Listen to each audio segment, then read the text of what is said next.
Doing well. Thank you, Sarah. Good. From sunny Utah, is that right? Is that where you're logging in from today? I am, although no sunshine today. There's a little bit of cloud, maybe some rain, snow up in the mountains. So Oh maybe gosh. maybe by the weekend there will be some sunshine. Well, at least no rain like we get here in the UK. I think I mentioned to you a few weeks back that spring's upon us, but the English weather is definitely a bit rocky, even as we approach kind of spring, summertime. Yeah, thank you so much for coming on the pod. And for those new listeners of ours, just a brief introduction. Leadership Unplugged is a podcast that was actually set up by my colleague Aaron Stebbings, and he wanted to share interesting insights into the tech space. And many of you who are listening will know that for the last 7 or so years, I've been working in the wonderful world of CRM and ERP. So I was super excited to have yourself, Eric, here today, an industry leader in the Dynamics 365 space. I won't ruin the introduction. I'm going to allow yourself to introduce yourself because you've been in the ecosystem for many years. Love to hear a little bit about your career. Yeah, so graduated from the University of Utah. So go Utes. I know that you were a Lobo down Go south. So while I was going to school, I worked at a small internet e-commerce site called eBay. And while I was going to school there, what's that? just small internet company.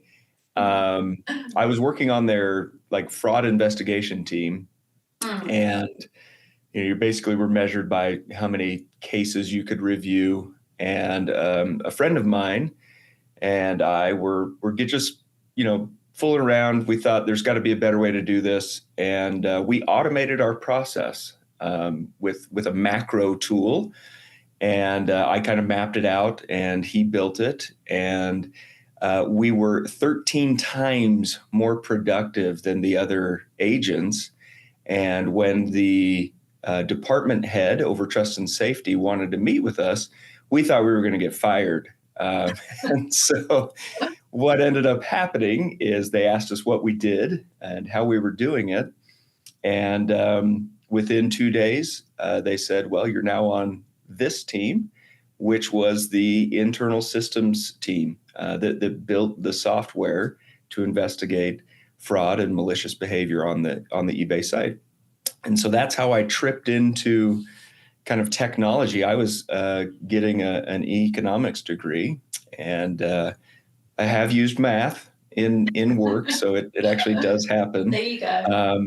But it was great, and so I got introduced to a number of technology areas, everything from database and learning SQL to API design. And eBay was a great location for me to kind of cut my teeth. And then I went to a large global nonprofit that I was part of the selection committee at the time, where we were debating between Salesforce and Microsoft Dynamics 365 CRM. And we decided to go with 365. And that was in 2010. So I've been in the ecosystem for almost 14 years. And that's how I got introduced to the Dynamics CRM platform. And then 8 years ago, I came over here to JourneyTeam and came over as a consultant, then moved into leading their CRM practice.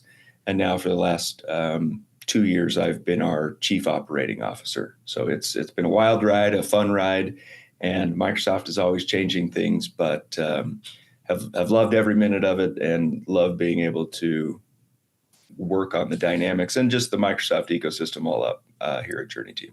That's awesome, really awesome. I mean, I can't help but think if when you first got introduced to the world of Dynamics, if they hadn't have chosen Dynamics, you could have been a Salesforce person. You could be a COO of a Salesforce partner, right? Yeah, you never know. But that's how the chips fell, and I've loved it, and I've been very appreciative of it. Good stuff. I'm always really interested in, when I'm speaking to senior execs, how they've become successful, right? How would you describe the person you are? Would you say that you were always meant to be in the tech space? It sounds like maybe you were, maybe it's fate. Do you think that your hardworking ethic and your real drive got you to where you are, or what do you think the kind of elements of your success have been? What's made you get to where you are? Yeah. Well, I've never really thought of it in that perspective for me specifically. Yeah. So I'll parallel it a little bit to how we look for candidates. But I guess if I were to go back and look, I'm a naturally curious person, and I love solving problems. And so I think that in and of itself is a great characteristic to have when you work in tech, especially in like software design and looking to solve companies' problems. The other part of it is I'm naturally kind of a perfectionist. I love being able to say that I'm going to get something done when I said I was going to get it done. Right. And so when we look for people to join JourneyTeam, we rate them on hungry, humble, smart, and cares. And we look for those attributes of, hey, this person has progressed in their career. They've gone above and beyond to do things. They've listed out their accomplishments. And so I would say that's kind of what got me up to like the CRM practice director. And then when you get into leadership roles, really it's not about what your skills were at that point. It's how can you help someone develop and grow their own skills by giving them the proper level of accountability and responsibility, and then the authority to work on that. Yeah. And so we've been focusing on how do we grow our next layers of leadership. And a lot of that is things that come off of my plate and go onto theirs. And, what is the result that I'm asking them to do, and then stepping back and letting them work towards that and encounter those problems and go through those bumps and bruises. And I look back, and that's what was done to me as well. And so I think it's just setting up that trusted relationship with people and setting good, high expectations and letting them run with it, and then come to you when they need some help, and you talk them through it, but you don't take that problem on yourself. You kind of just push it back to them. 100%. And I know that you guys hire, the best of the best, and you have high expectations of yourselves, and you're clearly extremely successful as a Microsoft Gold partner. I think that over at JourneyTeam, you guys were part of the inner circle. It's kind of funny that it's called the inner circle. That makes me laugh with Microsoft. Tell me a bit about the inner circle, actually. What's it like to be part of it? Yeah, well, it's next week, so I get to go I get to go out to California. So I think the main thing is that you get to skip a few levels and talk with some of the senior leadership at Microsoft for business applications, and get to hear what it is, what are their goals, what are they trying to achieve, how do they need partners to help them achieve those goals, and get some of the inside track on, what does the product roadmap look like? What is Microsoft trying to do? Where are they going? So I wouldn't say that it's a super sneak peek or gives us a huge leverage, but it is nice. It does offer some leverage and allows us to make appropriate adjustments to how we operate as a firm so that we stay in alignment with what we know Microsoft is trying to do. And so that's been really advantageous for us. Lets us be able to tap people when we need certain requests that come in. As an example, we've worked with a very large automotive collision repair company, and they were running into some issues. And it's nice when you're able to kind of, jump on the phone with the person that designed the product to say, hey, like, we don't think it should be working this way. What do you think? And that is definitely one of the perks or advantages of being inner circle. Awesome, awesome. Now, I know when we were speaking again a few weeks ago, we were trying to kind of talk about some topics that you were passionate about, Eric. And I know that customer engagement is super important to you. There's no point in implementing a product unless you've got that engagement. There's just, it's a non-starter. So when I was looking at JourneyTeam and all of the great work that you do, I noticed that you had a change management framework. We can talk about that.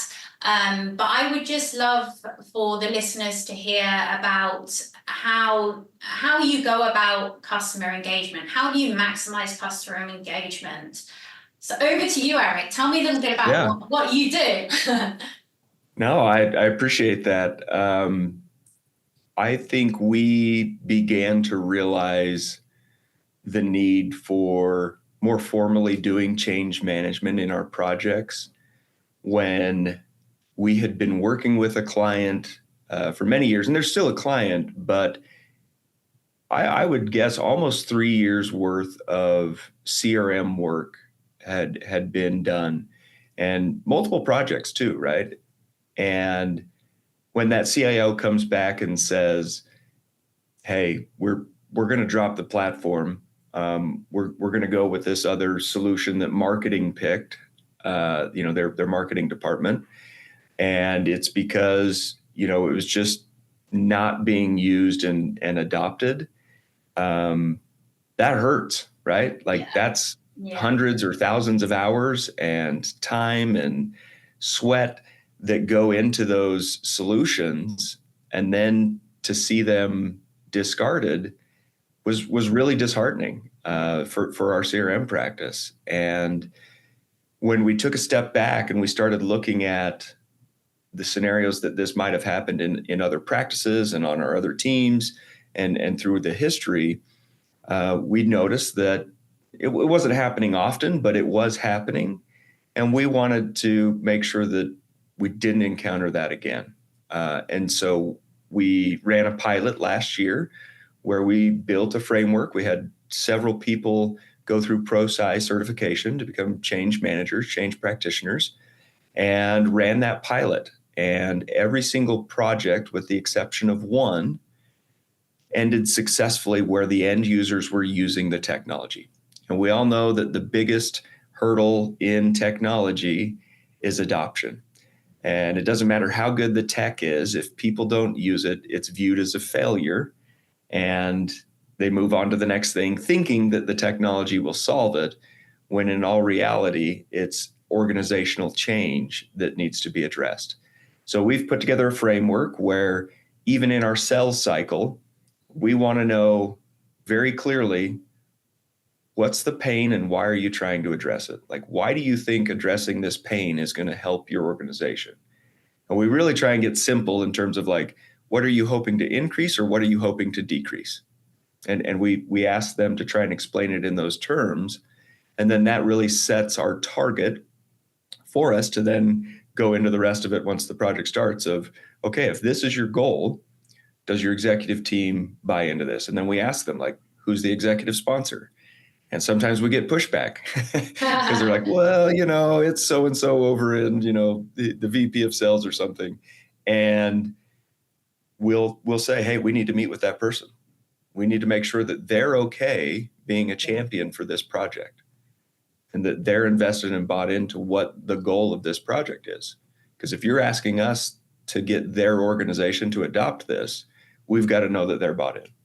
And then we work through them, through their people managers, and then we have a whole framework that we've adapted from ProSci that fits our delivery methodology. And again, we just stay focused on how are we going to know that this is successful, and we incorporate that into our project delivery process so that our change practitioners are constantly giving feedback to the project team of, hey, people aren't getting this, or this design isn't going to achieve, the end result that they're after. And so it's been an extremely fascinating and introspective process for us to see where we need to improve our delivery methods, how we engage clients. And it's been great for those customers that have gone through that, because then at the end of the project where we come back and say, okay, we achieved what you said would be success. And then for them to see it and see those results, and really the end users saying, this is awesome, we love this project, and this solution. We had one client where they had rolled it out in different pilot groups, and their executive team was getting barraged with emails and people saying, when can we get on the pilot? Because they kept hearing about it in like their district meetings. Nice. And that's what's awesome. So that's why we've made that pivot. That's why we focused on it, is when you can get that type of clarity and excitement about the success, it's easier to get everybody on board. Yeah, 100%. I think with any kind of project, it's really important to ask that question: what are you looking to get out of this? Understand what that is, because otherwise it's really difficult to measure success, And one of the things, again, that I was kind of reading about was that I think it was a colleague of yours had said that you're business consultants first and technologists second, which I think is really powerful. You consult with businesses, really understand their pain points, because whatever role you're in, whether you're a recruiter like me or a COO like you, we're selling services, and we want to make sure that we're really getting under the skin of the pain points and really adding value. So no, really interesting. It's a bit like recruitment, actually. There's so many consulting partners out there.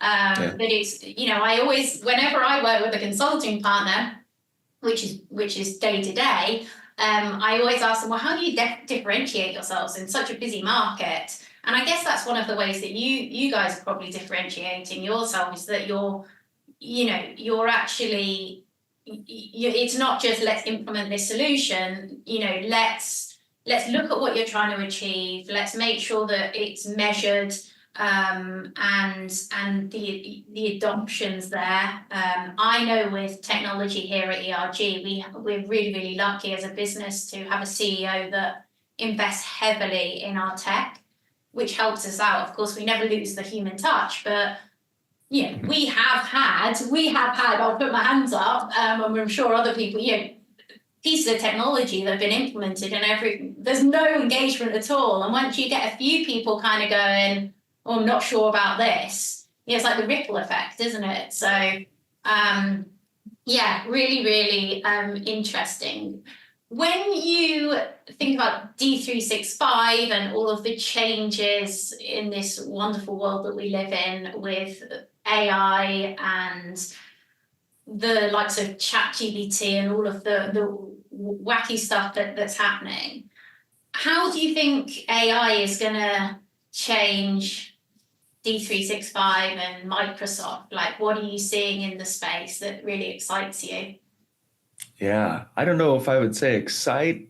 No, I'm yes. kidding. Keeps me up at night. And yeah, I think, and this is coming from even Charles Lamanna and part of that leadership team at Microsoft. Their focus is trying to understand the personas that we solve problems for. So to your comment earlier, right? Like, we want to be business consultants first and technologists second.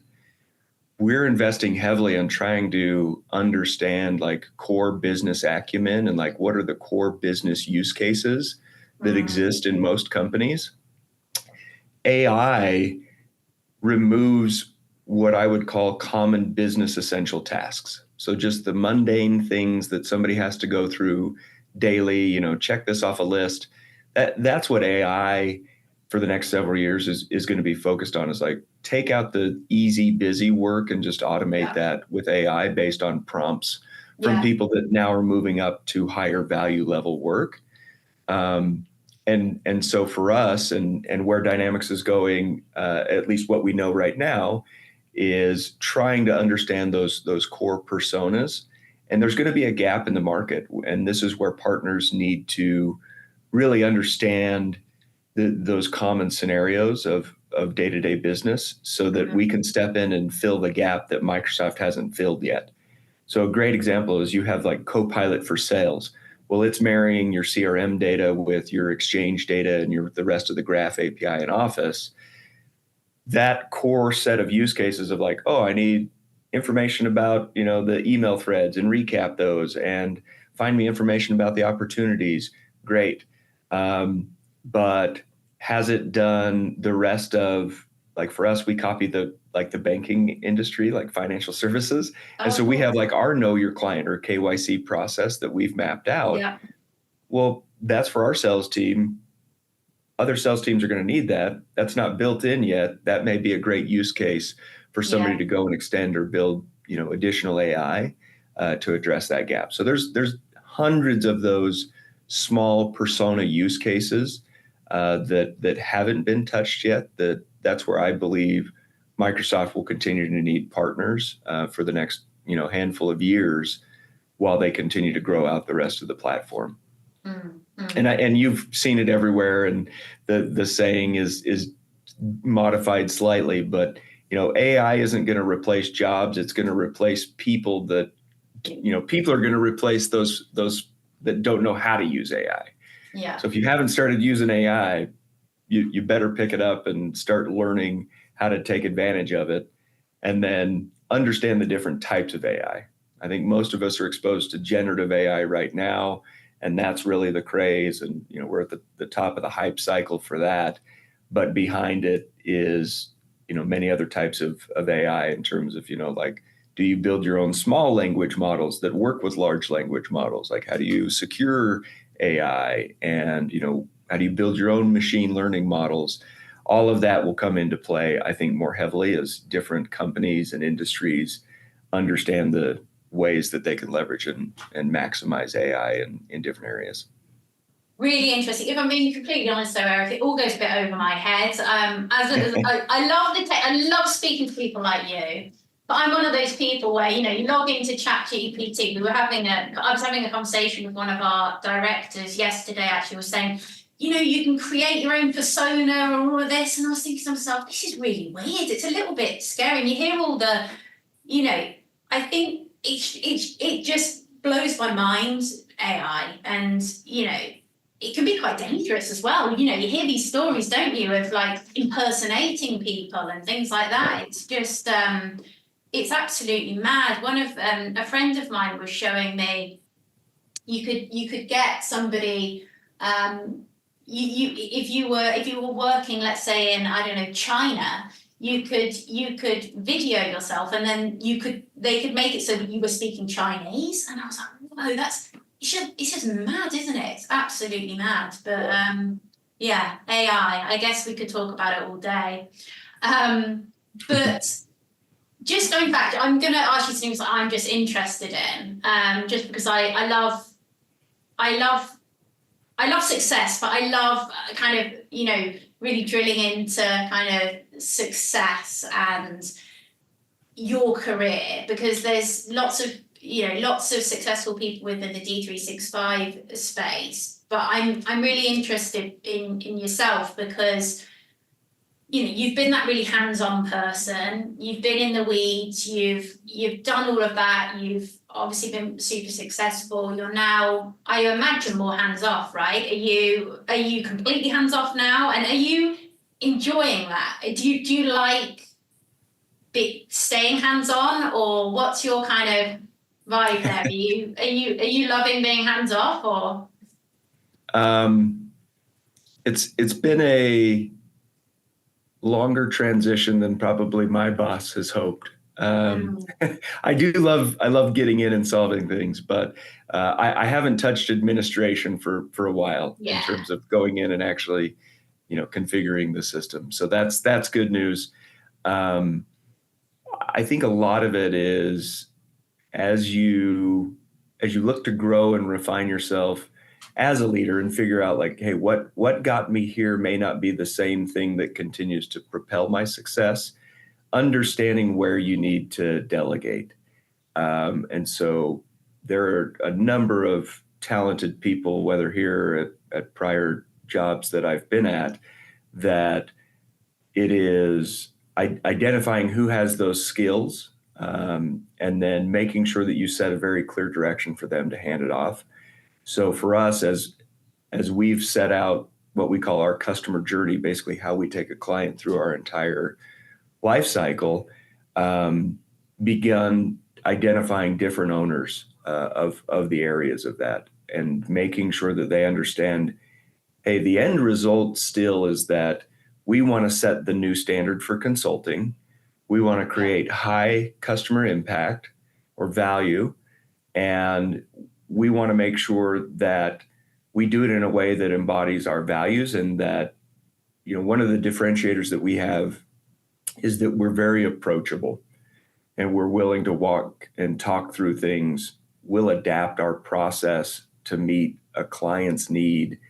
And that isn't necessarily the case, especially when you go to some of the bigger firms, right? It's like you get engaged with them. This is their process.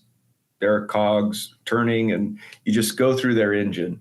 And we work with our clients much the same way that we work internally with ourselves, which is, let's have fun, but let's be accountable. Let's know what we've got to get done. But we want a good long-term working relationship. And so we treat it the same way that we would treat somebody internally, is that I want to work with this person for a long time. So let's have fun with it. And so back to your question, like, how have I handled that transition? A lot of it has been making sure that we're clearly articulating what the result is that we want, and then empowering that person that you've deputized to take over that part of the process to say, keep it simple, get the result, and make it so that people will use it. And then the fun part is watching them kind of grow into that leadership role themselves, or that process area owner role themselves. I guess as a perfectionist, or the trait of a perfectionist, and I'm the same, by the way, and I think I put it down to my my career in athletics for so many years. But did you find it, or do you find it hard to, particularly when you were making that transition, to kind of like trust someone else with it? Do you know what I mean? Because I'm a perfectionist. I think it can work really well in some ways. You just want to do an amazing job, right? And I'm a leader of people as well. I have a team around me, and I think some of the best leaders, they empower their people, but they also have to trust their people. And, as cliche as it sounds, you learn so much from your mistakes, right? And I have made a ton of mistakes over the last 7 years in recruitment, but you learn from them, and you grow and you build. And I'm sure, Eric, you've made mistakes along the way as well. So, have you found it hard to kind of like delegate and trust someone else with definitely. Like I think a leader that has gone from individual contributor to, in the C-suite, to say that, oh yeah, it was super easy to hand it off is probably, not telling the truth, or they probably weren't that detailed and a perfectionist to begin with. Definitely hard, but I think that switch, and you alluded to it, that goes on in your brain is, I have to be okay with failure, and I have to recognize that I am not owning the result of this process. I'm owning the result of me growing someone. Yeah. Like, and that's ultimately now what I'm in charge of in my role is, I'm not worried about the steps of the process, and, if we check this box or fill out this form, or I don't need to worry about that. I need to make sure that I set a very clear expectation of the end result of this process is X. Yeah. Aside from that, like how you get there, you're going to come up with ideas that would have been better than mine, or you'll come up with ideas that would have been different. And maybe I don't necessarily agree with it, but I can't worry about that anymore. What I need to make sure is that you're growing, that you're learning, that person is learning how to delegate and how to hold people accountable and be responsible for the end result. And that was a difficult switch early on, to go through that process, because you do want to like jump back in. But you're not going to get scale. You're not going to get the multiplication factor that you need from your people if you revert back to past behaviors. Yeah, 100%.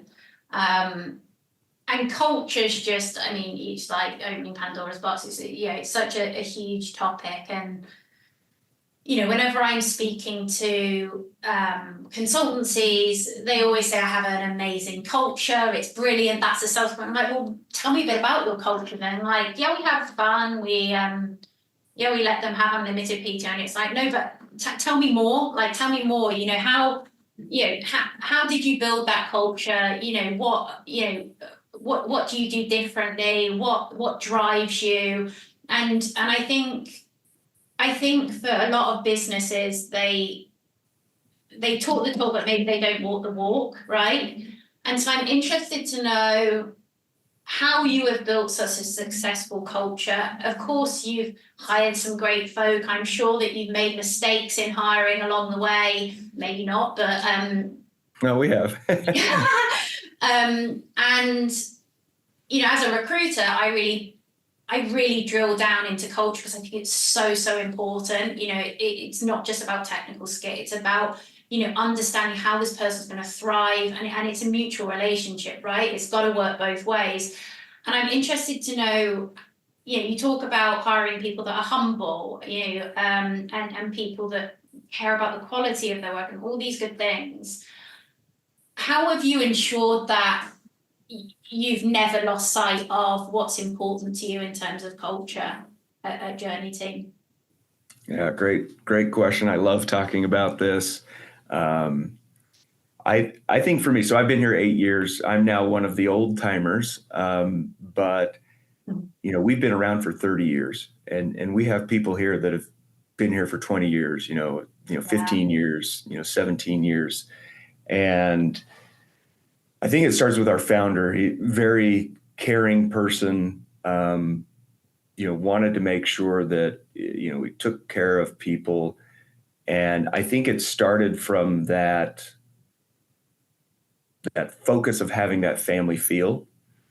And as we've evolved and as we've grown, we really do try and live our values. We talk about them constantly. They're in every single meeting that we run. Like, that's how we open every meeting. Mission, vision, values, right? And when we talk about those values, it is in the context of like, how are we living those? So we recognize people constantly. They lived this value. They lived this value. We have a little app that we built. Shameless plug. You can go download it. What is it? I want to know that. It's called Fist Bump. Cool. And I think it's that. So, well, how does that work? Our first value, and when we teach leadership to, those that manage teams here, is that we have a caring mindset. And it could be for the customer, it could be internally for our team members. And so anybody that goes into a leadership position here at JourneyTeam, we say, this isn't going to work if you don't truly care for those that you manage, meaning that you want the best for them, that you will invest in them, and that we care. And I think that starts from the founder's roots of creating that family feel. Yeah. And it's just continued. So when we live that culture, and then when we get, our market research about what are our differentiators from like our marketing agency, and they say, hey, you guys are approachable, you're fun, you're knowledgeable. It comes from living those values. Yeah. And, so it starts with a caring mindset. We have another one called being one team. I mean, we have about a dozen teams, whether they're customer facing or back office like accounting. And we live that philosophy that it doesn't matter what team you're on. Like, if somebody needs our help, we'll help them. And I think that through doing that and then focusing on the rest of our values, it creates that culture where people feel comfortable, they feel valued, they know that they're going to have a support system for them.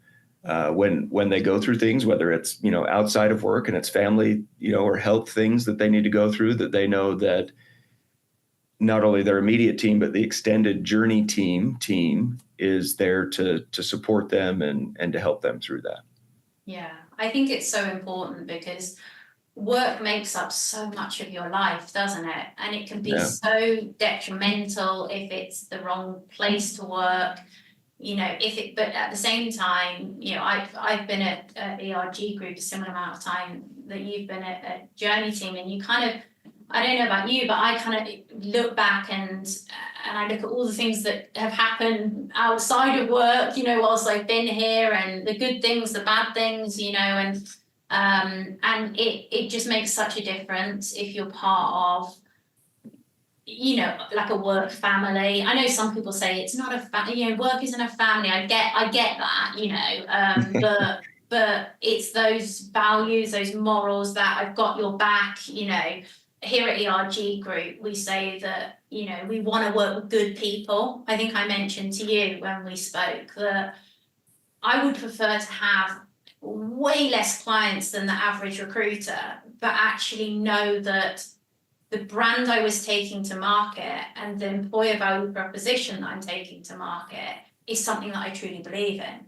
Because whether you're a recruiter for a consultancy or a marketeer for a consultancy or a outsourced business development for a consultancy, I think it's the same with the suppliers. We've all got to be on the same page. You've all got to live by the same values, because ultimately anyone that you hire outside of the business has got to be an extension of you, in my opinion. For a successful relationship is about being on the same page, setting expectation, all of that good stuff. But yeah, oh gosh, I could talk about culture all day long. By the way, what time is it where you are? Is it like AM, morning? Still in the AM. Yeah, we're at like 9:40. Because you know what, we I think we changed. Didn't the clocks go back or forwards? Or I think we're only about, because you're in Utah Mountain Time, right? It's 3:40 in the afternoon here in the UK. So I'm midway through my day. I tend to take a lunch break at 4. People think I'm really weird, but I think I work in the US because I just love it. I just love the US, having lived there for a few years and living some of my best years of my life out there. And some people think I'm strange because it's like, it's kind of antisocial, right? If you're starting at 11, 12 and you're finishing at 9, but you kind of make those sacrifices, and if you love what you do and you're passionate about what you do, and I know we were going to talk about like process redesign and all these fun things within D365, but here I am leading the conversation down a different pathway. But yeah, no worries. When you think about like sacrifice and things like that, and work-life balance, I mean, what do you guys, do you feel like you have a good work-life balance over there? I know that you have a lot of people in Utah, right? Is that where most people are, Eric, or do you have anyone remote? And what's your opinion on work from home versus work in the office? It's a top conversation that seems to be going around at the moment. Yeah. Well, yeah, I'll start with the office part of it first. I'd say almost just under 70% of the company is here in Utah. Okay. Even if you're here in Utah, you can still work remote, work hybrid. We were already that way even before like the pandemic, and I've always had the philosophy, and I've had this since I was a manager at eBay, and then through at my last company, is I have 2 expectations: that you make your customers happy, and a customer could really be anybody that you owe something to, right? And that you do your work right. Yeah. And then I would always say, I don't care if you work from the moon or when you work, but just hit those 2 expectations. And that really hasn't changed in the last 20 years of how we work together. And so for us, it's, hey, are you Are you meeting those? Are you living the values? Are our clients happy? Are your internal team members that you owe things to happy? Like, are you a good person to work with? And we kind of leave it at that. Now, when we do recruit people or when we have people come in, we usually start with consulting is the hardest job that you'll ever have. Yeah. And we do that for two reasons. One, if they don't have the constitution for it, then we hope to scare them away. And then the second is if they're like, yeah, okay, like I love challenges. Cool. And we followed up with it's also the most rewarding job you'll ever have. Yeah. It's constantly changing. So if you love being challenged, if you love the variety, if you don't want just the same repetitive, mundane thing every day, then consulting is wonderful. Yeah. And there are going to be times that you've got to work the weekends. You've got to work those late nights. Like you've got to hit that deadline because we make and keep our commitments, right? One of our values. So, so for me personally, I don't know if it's because I'm a Gen Xer and we're wired differently because we made that analog to digital transition, or if we're just a weird generation. I have a hard time detaching when I'm supposed to be off. Me so too. I'm always plugged in. I'm fine to be sitting on the beach somewhere and then just like I can't not just check. Yeah. And so it's really good when I have zero service and can't do that. But, I don't expect that of others. Again, I just have those two expectations. So as long as they've taken care of things and they feel like they want to, work from a cabin for a month, go for it. As long as there's Wi-Fi, right? Yeah, as long as there's Wi-Fi, right? Like as long as you can still get your work done, and we have expectations around like if you're performing, then we do have unlimited PTO, and so as long as you're doing what you need to, we're a very flexible, understanding company, and we want to give people that freedom to be able to work where they want and to be able to deliver and meet those commitments as they see fit. Yeah. Have you ever suffered with burnout in your job? Myself? Yeah. Oh, yeah. So I learned this pretty early on at eBay. I was in charge of coming up with a new economic incentive framework for sellers on their site. And for anybody that goes out to eBay, there's a little blue ribbon that would call somebody a trusted seller.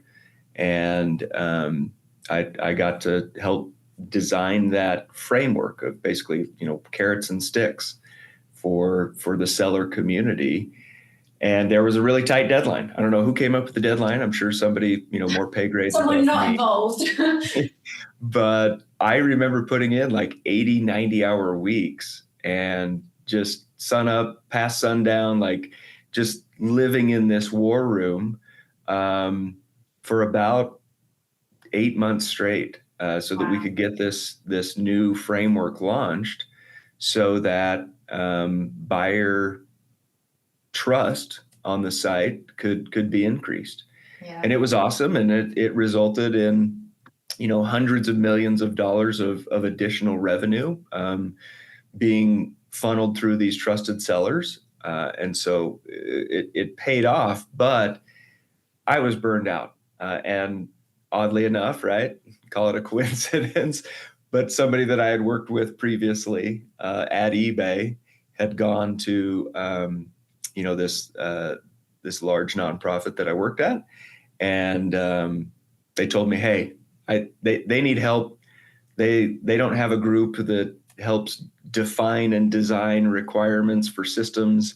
I think that you would make a really good fit and help create that team. And had I not just gone through that period of burnout and just, grinding away, I don't know if I would have entertained that offer. And so I guess maybe that's the caution, and the advice to leaders is, we watch utilization, and when somebody's over 100%, we say, hey, that's awesome, but you can't sustain that. And who on your team can help? And then we ask the entire team and the entire company, like, what can we do to help this person so that they can get back below 100%? because we don't want burnout. That's really good, because unfortunately, you can just get caught up in it, can't you? You can just get caught up in the work, and it sounds like we're quite similar in terms of personality. You know, my family are always like, you just need to switch off. Even my MD is just like, please, Sarah, just switch off. Like, it's cool, it's fine, everything's cool. Again, I think the sporting background and that kind of, like, if I'm not doing it, someone else is doing it. I just, you know, I'm just so competitive, and it can be a strength and it can be a weakness, right? So, but yeah, I mean, look, I don't know how long more you've got, but I know it's been a pleasure to speak with you. I know when I spoke to you last week, I was so jealous that you're in sunny Utah and I'm here in rainy old England, and same again today. I mean, I need to get myself out to America, and maybe if I'm ever in Utah at that high altitude, we'll have to grab a coffee. I think again, when we were last speaking, you were on the way to a client site, and that's the only downside about working here in the UK is I can't, you know, I mean, I wish I could just jump on a flight and off I go, but unfortunately it costs a few pounds to get over there. But yeah, it's been amazing to have you on this podcast. I'm going to ask you one final question. Great. For somebody looking to get in the consulting space, I always tell newbies when they ask for my advice, I always say to them when they ask, is consulting a good route? I absolutely agree. It's hard. It's not for the faint-hearted. You've got to put in the hours, but you're going to get a whole load of exposure, particularly early in your career. I mean, it just gives you the opportunity to see so much and learn so much. What one piece of advice would you give somebody who is looking to accelerate their career early doors in the consulting space? Yeah, I would say, you know, don't be afraid to ask for the additional challenges. Yeah. And so with some of the other items that I called out as like prerequisites, you know, be hungry, humble, smart, care about the quality of your work, be curious. But as you're working your way up your career, one of the things that, you know, I did, and I don't know if I necessarily did it proactively, but it just happened. I just kept getting more things put on my plate. Yeah. And that gave me the opportunity to demonstrate my ability to be responsible and to deliver something. And so even if you're like a first year, second year associate and you're doing consulting, go and ask your leadership team, hey, is there something else that I can assist with? You know, I'm handling my work over here, but I'd really love to be able to help on any other challenges that you may have. And I think having that type of attitude with a growth mindset and letting them know that you're up for the challenge and the additional responsibility will do wonders for the advancement of their career. Would you suggest they get some certs as well, or do you place much emphasis on getting dynamic certs? Yeah, we love certs. That's just part of the game, right? So, and we always have this debate internally, right?